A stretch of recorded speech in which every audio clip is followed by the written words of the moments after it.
Welcome, ladies and gentlemen. This is Albert Rokoro once again. Today we're going to talk about Haiti. Haiti is a special country, and Haiti is one of the countries in the Caribbean. It used to be a French colony, and as we are talking these days, France is featuring quite a bit when we talk about Africa. They are in trouble in West Africa. They are being kicked out. They are refusing to leave Niger. They are trying to control Mali, Burkina Faso, and those West African countries. They have exploited those countries for years, and the citizens of those countries are now ready to say bye-bye to France. And France is, of course, there's a lot of money involved. They are not living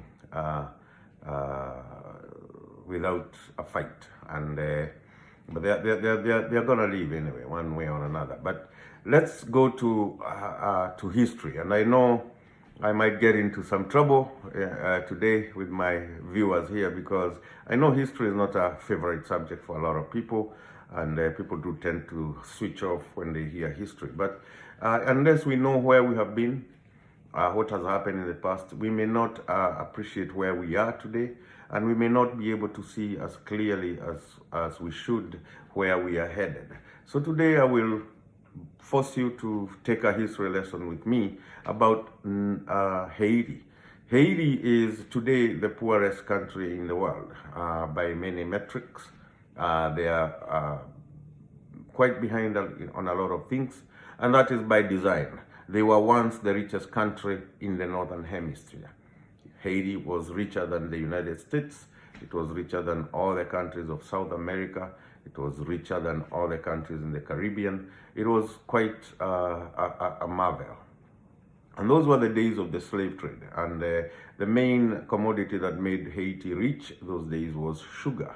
And they also had other commodities like gold and coffee. But sugar was the main export. And the sugar was produced by slaves. The French settlers and the French plantation owners were the main beneficiaries of that. A lot of the money would end up in France. Those plantation owners would, of course, pay their taxes to France, and they were protected by the French military. And that happened, that went on for hundreds of years, and it became very bad. To where the Haitians, the black slaves, started escaping, and they would escape from the plantations and go up to the hills and to the mountains and to the jungle of Haiti, and they would just live off the land, and they just refused to continue being enslaved, some of them. But the trade, the plantations continued producing the sugar. A lot of slaves would be brought in. As many as escaped, more would be brought in. And it became so bad that the life expectancy of a slave from the time they arrive in Haiti to the time they die was as short as 3 years, 3 to 7 years. They would work you to death. The only way was to escape, and it was not easy escaping, but a lot of them escaped, and they decided to fight back. And the way they fought back was different ways. They fought back using nature. They found plants that were poisonous, and they would poison their slave masters and their collaborators. Every society has traitors and collaborators. Even the Haitians, the African slaves, had their own collaborators, and those were the first victims. They would poison them, they would kill them, to where now it became a war of attrition. Sometimes slaves would be brought in, the ship would dock, and slaves would get out and just run for the hills and join their brothers and sisters. A lot of Haitians at one point, a lot of the slaves at one point would not work on the plantation. They would just get off the boat and run for freedom. And it became quite a war, and eventually the French army came in.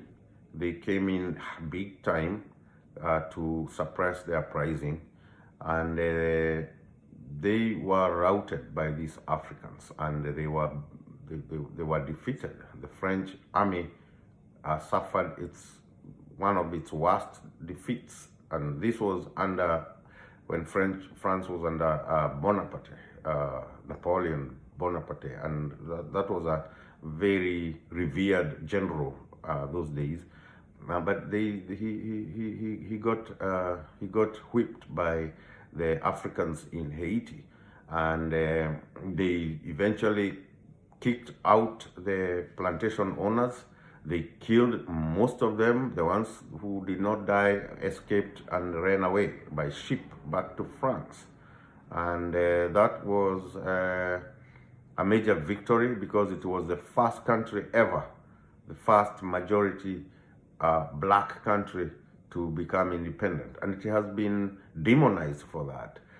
One of the ways that God made them stick together was founding their own religion, because they realized that the religion, the Christianity they were being sold, was also being used to exploit them. So they had to find their own way of worshiping, because when you're in those dire straits, you really need some spiritual connection, and that is how the voodoo religion developed in Haiti, and it has been demonized, was demonized. But the only reason, the reason it was demonized, because these people, the Christians, the French, the white people, did not understand it, and that was by design.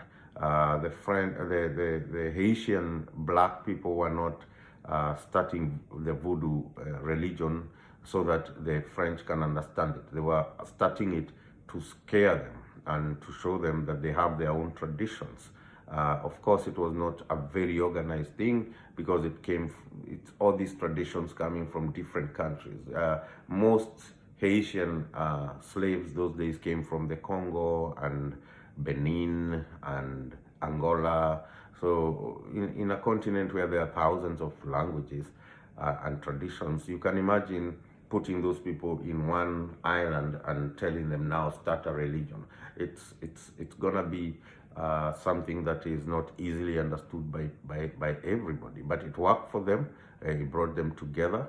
They were also very good with plants and topography, and those are the things that made them fight. And they developed their own language, the Creole, that nobody else understood other than themselves, and they brought in the traditions of their own, where they came from, and put them together in a way that helped them fight their oppressors. But they routed them. They routed the French, the mighty French military. They had come in with guns and cannons and all these big fighting ships and all that. But they had to cut tail and go back to France. And Haiti declared independence in 1804.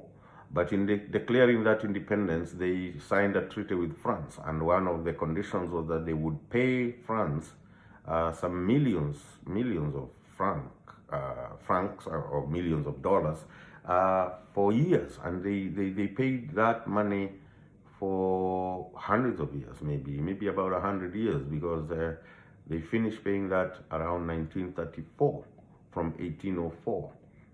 So that is almost 130 years of paying this rich country, France, being paid by these poor people because France claimed that they had put some investments there.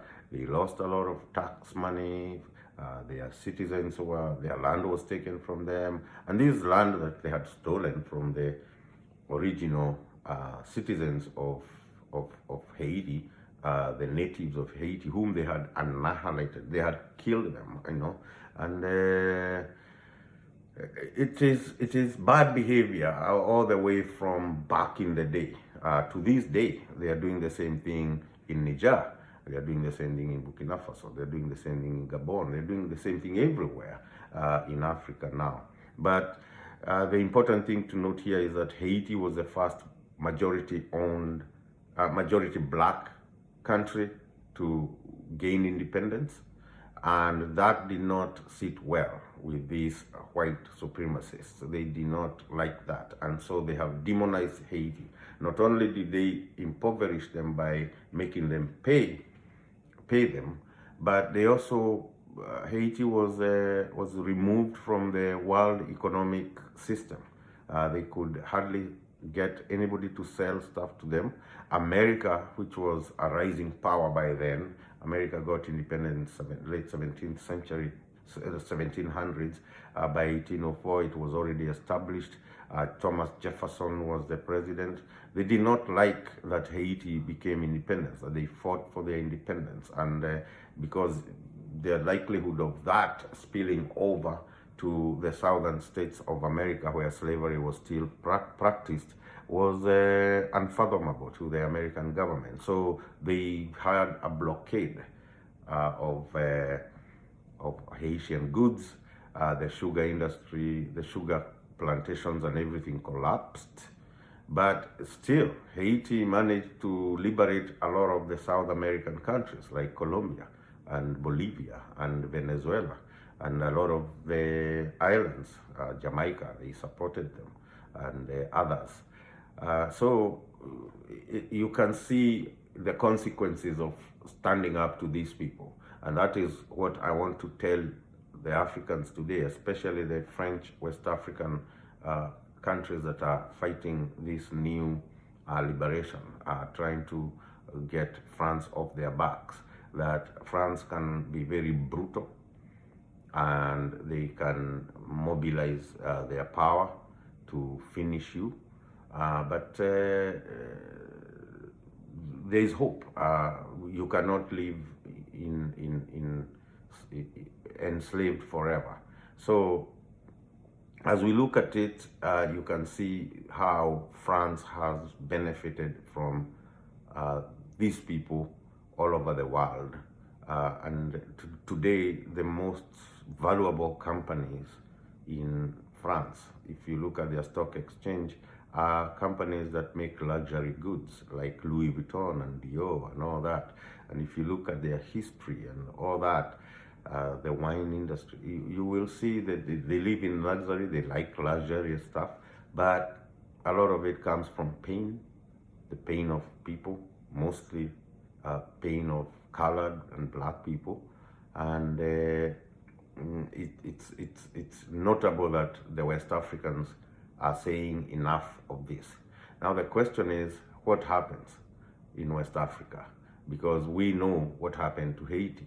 Today, Haiti, a country that was once the richest country in the Northern Hemisphere. It was richer than North America, it was richer than South America, it was richer than all the islands of the Caribbean. It was actually, its wealth was on par with the wealthy nations of Europe at that time. Today is the poorest country in the world, and it's a shame, but that is what happened. So we have to be careful what happens next. We have to think what happens next. And that is why on this show, I have been insisting that the only way that we can assure ourselves of freedom, not only for ourselves, but for not only for the rest of the continent, but for particularly those countries that are now kicking France out, is to open these borders and to have a way to mutually assure each other's security and to trade with each other. Let us remove these barriers that have been there that divide us and make us not trade with each other. There's too much wealth within Africa for us to be held hostage by countries that have exploited our people since 1600s, 1700s. I think it's time we change that. We are no longer as ignorant as people were those days. Not ignorant mentally, but the fact that they did not have what we call formal education today. They did not have modern engineering and modern medicine and modern legal practices and all that, legal practitioners. Now we have all that. We can do a lot. We don't need anybody. but we cannot do it if we are separated into these small countries.